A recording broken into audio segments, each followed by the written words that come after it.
Why is healing Japanese fiction so prevalent right now? So if you have watched this channel before, or if you read books in general, you've probably heard of Before the Coffee Gets Cold. This is a series of books which is all about people going to a secret, hidden, magical cafe where if they've been to the cafe before, they can travel back in time to meet someone in that cafe that has been there before, and they have until their cup of coffee gets cold. And this is all about, finding closure and healing wounds and, getting over trauma in some instances, or trying to fix something that went wrong in your past. And these sort of books are becoming more and more prevalent here in the West. Obviously, they are Japanese, they've been written in Japan, and so they are prevalent in Japan also. Another example is one I read very recently, which is We Will Prescribe You Cats. As soon as I got through one chapter of that, I was like, oh, okay, this is the same vibe as Before the Coffee Gets Cold. It's all about healing trauma, making up for things that went wrong in the past, fixing relationships now, or fixing relationships that have gone awry in the past. And there was another one that's out which I haven't read, so it's not going to be part of my thesis here, but I'll point to it. Bookstore Woman, which I believe, having read the blurb, is a very similar vibe to Before the Coffee Gets Cold. It gives people an opportunity to, reconnect with people, fix things in the past, fix trauma. And let's talk about why these books are so prevalent and in the cultural zeitgeist, and why, my opinions on them are tack on at the end. So I'm going to put some of the books in the description down below for you to pick up or get them from your local library if you would like. But let's start off with the fact that these books are from Japan. And look, I really love Japanese literature. My favorite author is a Japanese woman, so obviously I appreciate Japanese literature. But we do also need to take into account Japanese culture in this, and not just culture, but the politics and the zeitgeist of what's going on in Japan at the moment. So we're going to take a very dark turn here, so you have now been warned. Japan is a country that is experiencing economic collapse. It is experiencing mass unemployment, and it is getting worse and worse and worse. It has been getting worse since the very end of the 1980s into the early 1990s. Japan is a country that is experiencing a growing gap in age. There is a falling population, there are fewer young people and much more old people, and the old people are living for longer, and the young people basically have now got to pay to keep these old people alive, pay into their services, pay into their pensions, and young people in Japan probably aren't going to get pensions, or they're going to get very, very bad pensions which are worth far less than what they paid in, because what they are paying in is all going to pay for the people who are currently alive in Japan. Furthermore, Japan is a place with a very toxic work culture. It is a place with a very high suicide rate, and it is a place where bullying is actually very prevalent throughout life, from a very young age, even into your working life and older. And so, in Japan, escapism, escapist media, things that let you try and fix what's gone wrong in your life, are very popular. If you guys don't know, I'm an anime fan. I have a whole channel where I talk about anime, which you can check out in the description down below, and I'll flash on the screen as well. And through that, you can see the trends of what is popular in Japan. And because it is media that is almost 100% made in Japan, it's getting more globalized, which I think is a good thing.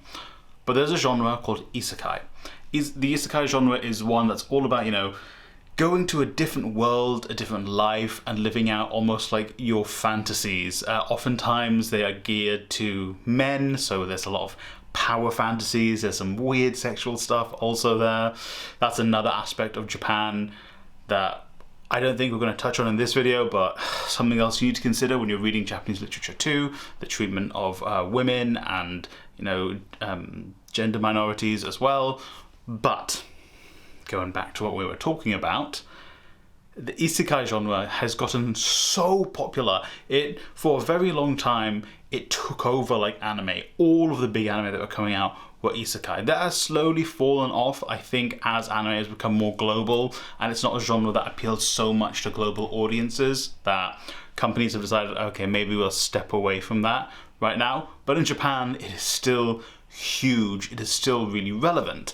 And I think that's the exact reason why books like Before the Coffee Gets Cold, We'll Prescribe You Cats are so popular, because in Japan, people are looking for that escape. You know, it is that typical thing of, I watch or read things to escape my real life, which is something I don't really believe in, because you should actually see how the politics is reflected, even if it's your escape. That escape is influenced by the politics and the author's politics. But again, that's a tangent for another time. But books like Before the Coffee Gets Cold, which is all about, you know, the characters healing themselves inside, healing what's gone wrong in their life, and either moving on and forward or correcting their future because of that healing they found. I think it's something that people in Japan are chasing, because what else is there to chase? Growing unemployment, growing rise of nationalistic and fascistic politics again in Japan. Almost no chance of having a pension when you're old. You know, lower birth rates, just a failing economy. I think I already said that, but that's one thing you really need to bang in on. Since the late 80s, early 90s, Japan's economy has consistently been failing. It is going down and down and down. And so these books are an escape for people. These books are, I wish I could just go back in time and fix everything. Or if I'm not going to fix anything, I can go back in time and just get it all out, because that's what the characters do in these books. In Before the Coffee Gets Cold in particular, a lot of it is these characters going back and just, you know, confronting someone, you know, talking to someone they love and they lost, and just trying to fix things for themselves in the future. In We'll Prescribe You a Cat, it's a little bit more in line with, you know, you are actually changing yourself for the future. You are being given this thing that is going to fix not all of your problems, but fix your problems. The cats are given to the characters, and it basically guides them into fixing their problems, and people are chasing that. It is why we are seeing this rise in nationalist politics, because people are so desperate. They're like, well, this nationalist politics is what's going to fix everything for me. It's going to make everything better, and my life won't be so depressing. And actually, this isn't just applying to Japan.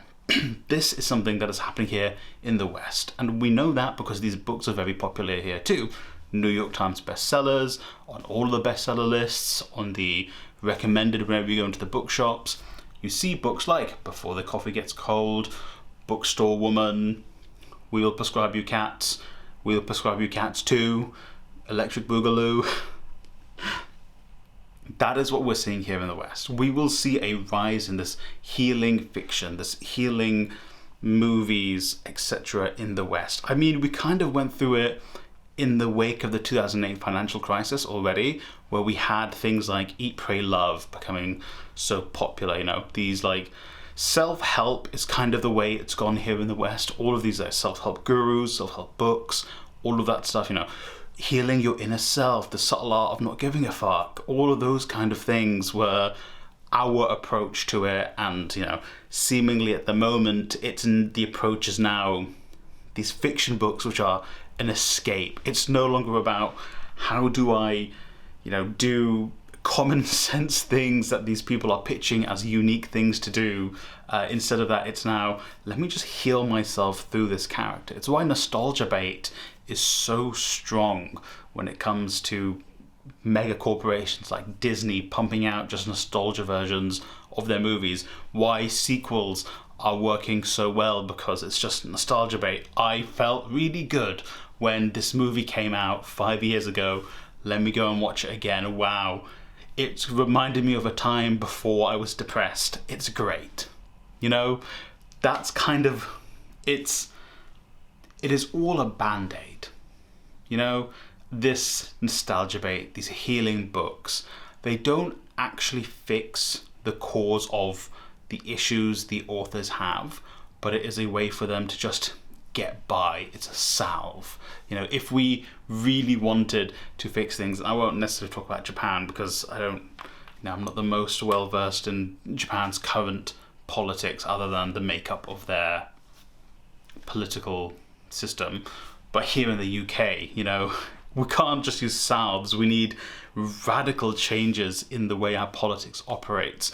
We need to invest in young people. We need to invest in renewable energy. We need to be investing in schools and homes, and at the same time preventing the growing concentration of wealth in a select few by creating laws and taxes that stop loopholes, that stop the UK's economy being all about financialization and basically helping people create tax loopholes. That is what basically funds all of London at the moment.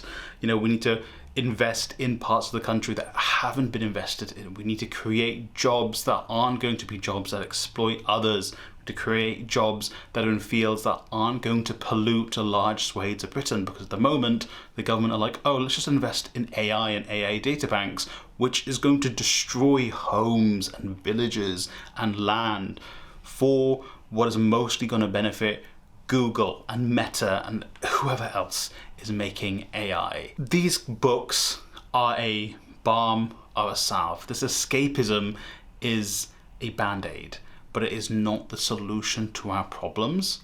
So I'm not going to tell you don't read these books. I've read all of the Before the Coffee Gets Cold books, I think.